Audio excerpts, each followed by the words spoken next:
Good morning. Good morning. Joanne How are Baustian. you? I am great. A little nippy out there today. Well, I haven't been out. No, and I would advise you not to go out. It's rather cold. I'm from Minnesota. That's right. I don't mind cold. That's right. That's the place that gets a lot of cold and snow. Yes. So you were born and you started your journey in Laverne, Minnesota. Minnesota. Do you want to tell us a little bit about that early part of your life? Well, I was the 11 of 12 kids, and I was the first one born in a hospital. So, and we always lived on a farm.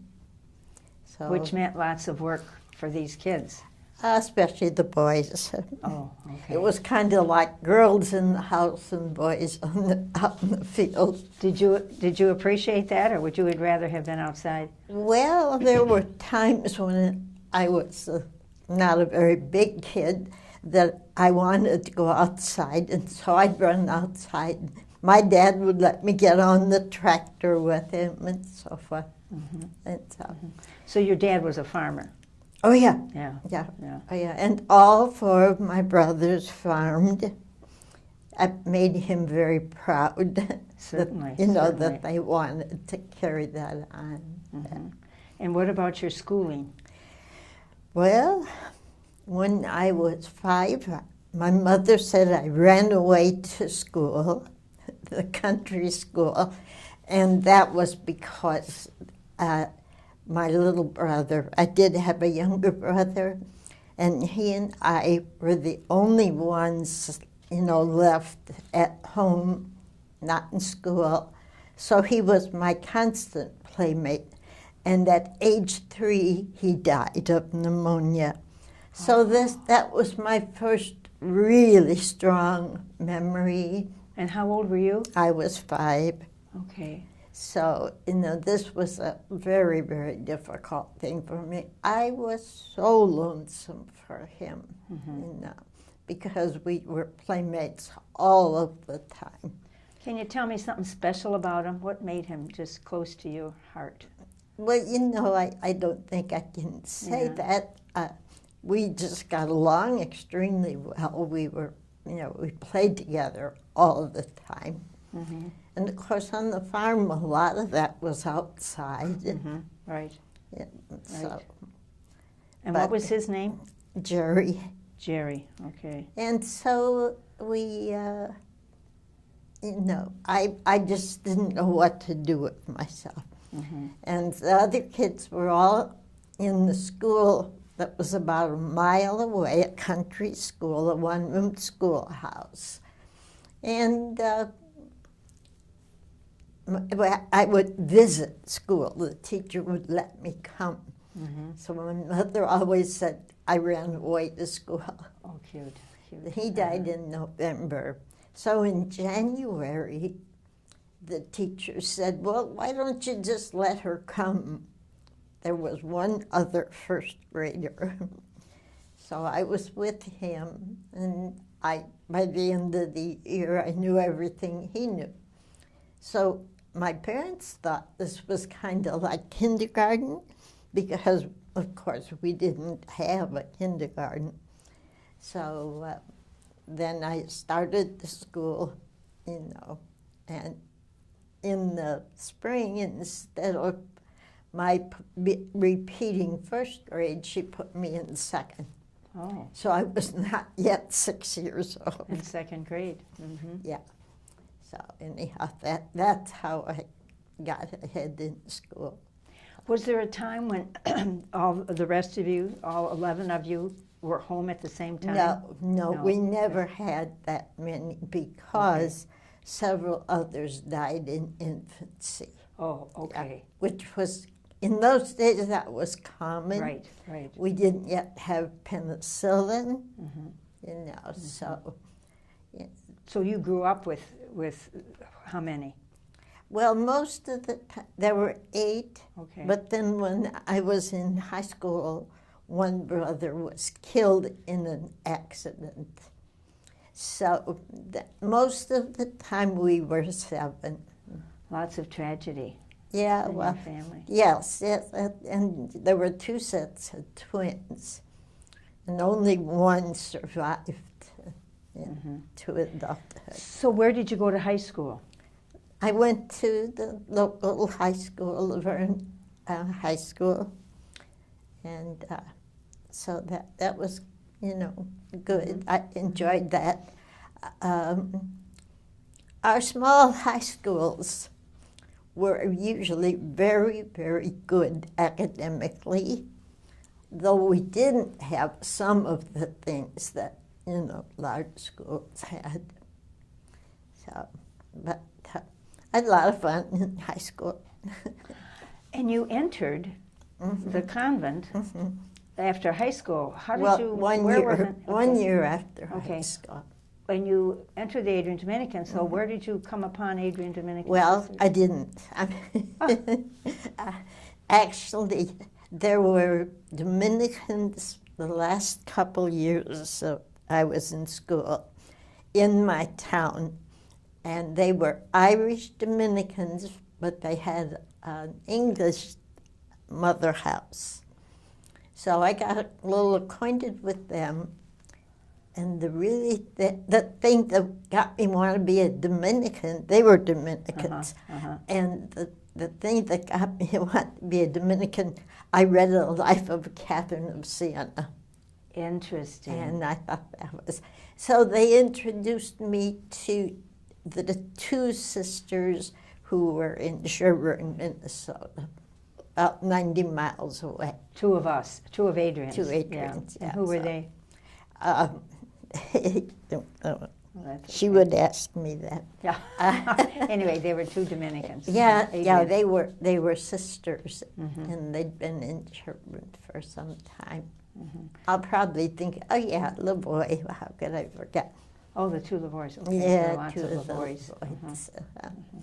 So anyhow, that was how, and Mother Gerald said to me, well, now you're on the farm whenever your dad is free to bring you. So I entered the day before Catherine of Siena's feast day in April. Okay. So that was good. So you just had a special entrance day. Oh, I didn't know any better. I didn't know the rest would be entering in June. All right, and so then you entered in 1954. So you've been with us for a while. And how was formation? Well, I loved it. Of course, I went out and taught when I was a postulant. Okay. Everybody who was 16 or over went out on mission. And what did you teach? 2nd grade. Yeah, yeah. And you had been in 2nd grade, so you kind of knew what to expect. No, I didn't know a thing, but anyway, I did have a very nice, teaching partner, and they really helped us. They helped us write our plans. Roseanne Schlitt and I were there. Oh, so Roseanne went there too. So, Huh? yeah. So that was good. But then after that, because we had gone out to teach, we did stay in to study. Most of us stayed in to study 1 semester. And during that time, I took a lot of my history courses, and during the summers continued taking history. Most of it was from Angelicum. Wow. And most people, were kind of scared of Angelicum, but I wasn't. I liked her a lot. What was it about Angelicum that seems like she inspired you? Well, she knew so much. Yeah, she did. Yeah. She knew so much. And then she kind of became my mentor. She would go to Ann Arbor to do some research, and she'd take me with her, and I'd help her do research. It's where I learned research, not from any course, but from her. Wonderful. So that was a really great thing. I'm sure that's where you got that spark of peace and justice. Well, certainly at least of history. But You yeah, know, I loved history. Most of my life, I read only history, history fiction, historical fiction. Really seldom read another type of book. even In as a way kid. Even as a kid, you liked that. Well, that's true, Yeah. because my favorite author when I was a kid was Charles Dickens. So, you know, so I read a lot of his things, and I read a lot of them just before I was even out of school, high school. So you've been on many missions, Yeah. many places around the United States. And, well, I actually mostly the Midwest. No. Mainly, my main things were in Des Moines, Chicago, and Detroit. Okay. Yeah, my first mission was Detroit, and that was a tremendous experience. We had a third Chaldean, a third black, and a third other white. And, you know, being from a very rural area, I had never known anybody who was from another race or even real culture. I mean, the cultures were Dutch and German, Norwegian, those were the main groups around our area. So these were kids you taught. These were children that you taught. When I went, when I went to Detroit, that was my first mission. And so I learned a great deal. I learned a lot about racism. I learned a lot about poverty. You know, one of the kids comes in and he says, "Can I put my socks on the radiator?" It was like November, it was raining. And I said, "Let me see your shoes." There were no soles in the shoes, just, a rim around. So I got hold of the other kids in his family and found the same kind of thing. So, so I went to the principal, and pretty soon we had a clothing room in the school. Wonderful. And got very acquainted with Vincent de Paul. And, they would, sometimes I went with them to buy some, clothing or shoes for the kids. So that we were poor, but we always had at least one pair of shoes at home, when I was a kid. So when you saw these kids in the city and what they didn't have. Oh, yeah. This really helped me know about poverty. I found out about welfare and those who, were on that. How has that early experience, learning about the different cultures, how has that influenced you in your previous ministries? Yeah, it influenced me a great deal, so that when I was places where, it was necessary to deal with the poverty. And I saw a lot of poverty in Chicago.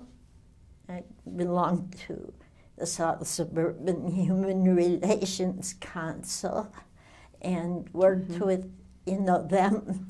So I'm teaching in the richest suburb in the state of Illinois. Is that Flossmoor? Flossmoor, but a mile from there was one of the poorest towns in this, in the state. And that's where I, helped with the Suburban Council. And so when I went to Chicago, well, in Des Moines, the main thing I got involved in was anti-war and police brutality. And people ask me, how did you get to be an activist? My answer is, I was invited. And so it has been very much my inviting other people to get involved too. And it, you know, like there in Des Moines, as in many places, see, that was in the 60s. Yeah. There was a lot of racism in the police department. And that was how, you know, I got involved in that. And then our neighbors next to the convent had a big garden, a commercial garden. And I would get out there and I'd be talking with the young man in the family, and he was anti-Vietnam War. So he kind of converted me into that whole realm. And so when I went to Chicago after that, then I very quickly was involved in some of the social justice things. And they started a group called Alliance Against Repression. And one of the people who started... You and some of your colleagues there, yeah. We have, well, yes, Margie Tuitt was a Springfield Dominican. I don't know if you ever heard of her, but she was very strong in starting the Alliance Against Repression. And I did teach, and I would, after school, I would go and volunteer there, especially in the Police Brutality Task Force. At that time, the Black Panthers were quite strong, and one of the leaders of them, Fred Hampton, and another person, Mark Clark, one morning at 2 a.m., not the Chicago Police Force, but a special prosecutors police group came and raided that apartment where Fred Hampton and Mark Clark were, shot and killed Fred Hampton while he was sleeping. He was in his bed. Mark Clark shot back at them, and they, of course, shot and killed him. But this brought about a lot of reaction in Chicago because, you know, this was just a terrible thing. And that's when Margie particularly started the Alliance to End Repression. Okay. And the Police Task Force, Police Brutality Task Force was good, and I was on that. Is it still in existence this day? The Alliance to End Repression, I believe it went out of existence not too many years ago. Wow. Yeah. So, but yeah, there was a young black police officer who started the Black Patrolmen's League, and for that he got assigned to patrol an alley. Renault Robinson was his name. And there was, at that time, one of the early black representatives, Congressman Ralph Metcalf, and he got real involved in the police brutality. And he died pretty young. So, but yeah, he was in that. It's interesting. I knew him, yeah. Interesting as you look at what you did when you were younger and what you were involved in and our society today. Hey, I kept being involved. I know, you continue to be. I know, that's why I wanted to get you here to tell your story. Now, I recall, or I remember you mostly from downtown Detroit. Yes. From Most Holy Rosary. Well, that was 27 years, so. That you were there. Right.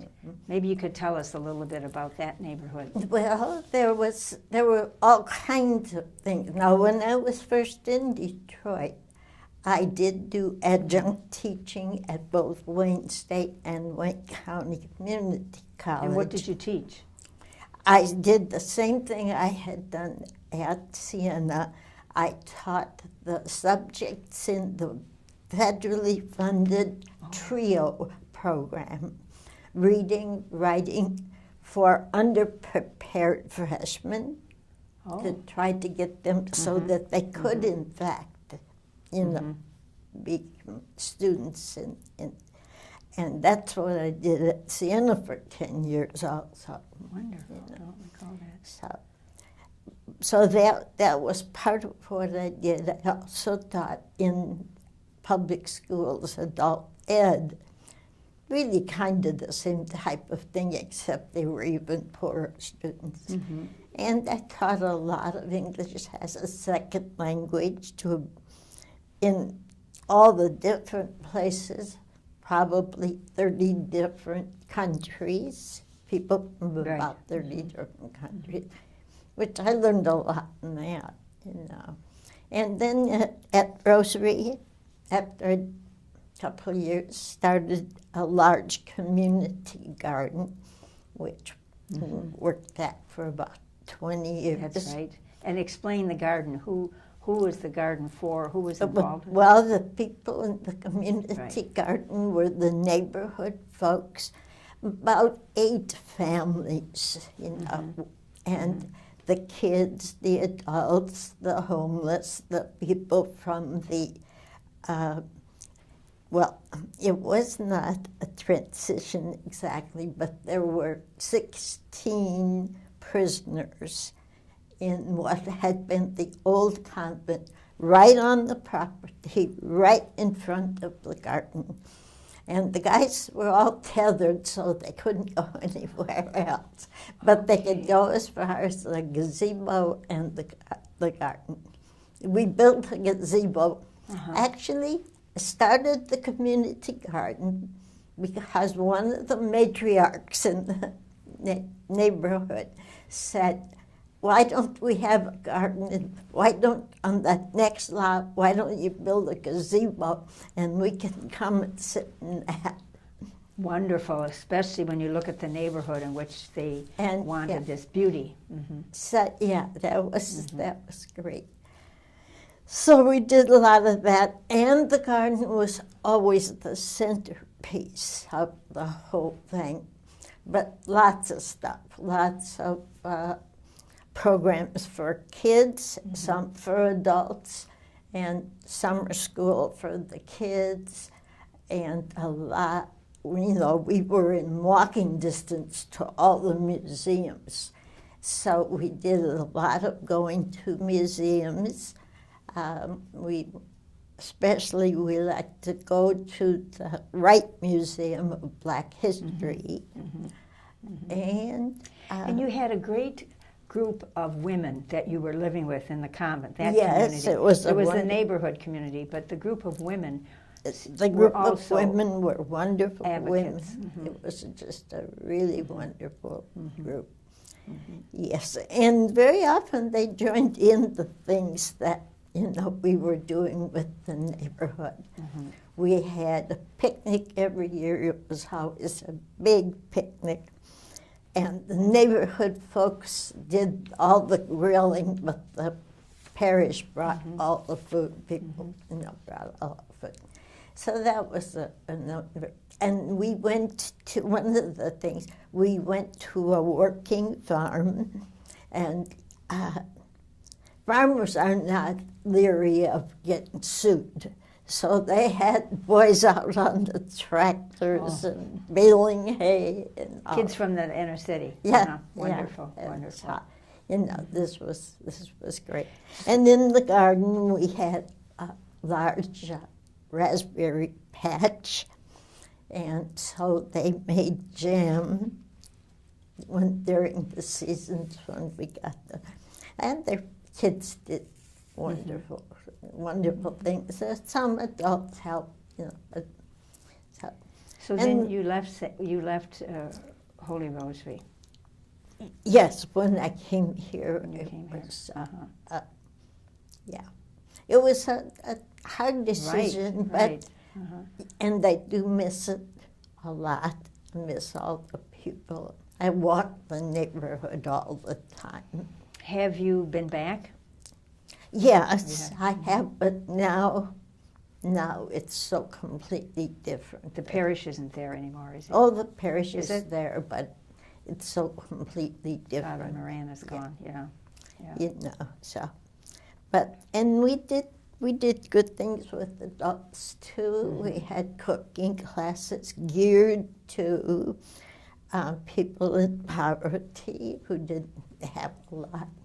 You know, so you get a class in how do you make your food stamp stretch the whole month, you know, things like that. And we had an extension person come and do that, so that was very good. Well, you know, Joanne, even though you're here on this campus, you continue to be involved in peace and justice issues. You're always on the bus, you're always out there holding a sign. I know you've been to other places. Can you tell us a little bit of how you keep this passion of yours alive at this time as you reside here in Adrian? Well, one of the things is that I do more on the computer than I've done before, so I can keep up with, you know, everything. Yes, I go to talks and movies, and Kathy Nolan is great. She goes to many things, so it's getting to be where she and I always go. Right. And Maureen Barzani, the three of us, you know. And yeah, so we've gone to various things. We went to the big climate march last year. And we went to the Women's March this year. So you went to Washington this year? Yeah, to Washington. So, you know, and before this, I've gone to a lot of those things. New York, Washington, wherever. No.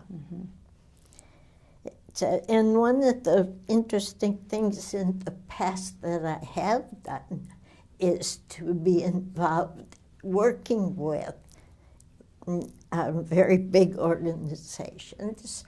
I worked with a national prison reform group, and I helped establish the Alliance Against Racist and Political Repression. I had helped do that. That conference was 900 people leaders from all over the country. And where was that? That was in Chicago, and I was the Chicago organizer, and Angela Davis was the national organizer, and then she became the president of that group. So. You don't seem to be lessening your activity. Seems to be just as much, if not more, as you are here. What gives you the energy to keep at these issues that are so important to you and to us? Well, I guess simply because they are so important to me. I mean, it's kind of like, well, I always say when people are dancing, dance if you must. And it's sort of like that, you know, you do it because you must. Got it. Yeah. What do you do for enjoyment? Besides going to all these things, how do you feed yourself? How do you? Yeah. Not literally, but no. wise. Well, I enjoy playing little games and stuff like that, and I go to many of the enjoyment things. I don't just that we have here. Yeah, to the movies. And, Is there something you'd like to leave with us? Something you want to make sure that we know about you that perhaps we haven't covered? Well, one of the things that I think it's important to know is that, as a matter of fact, back in '74, that I had a psychotic break, and that I was hospitalized.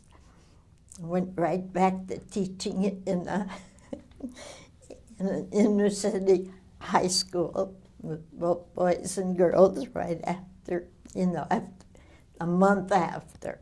So I've had a continued problem with mental illness and had a number of hospitalizations.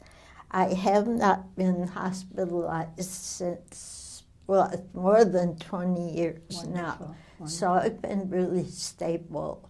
Somebody finally got me on the right medication. But I think that that's important for people to know, because I think people think that mental illness means that you have to be sick all the time. I mean, it does. It is a certain amount, though, of that motivation. That first hospitalization was after a very traumatic incident. And, it just has taken, it took nearly 20 years then, a number of hospitalizations and so on, and then another good 20 years of being very stable. But who knows? I mean, you never know. But you've got it back, and you're still energized and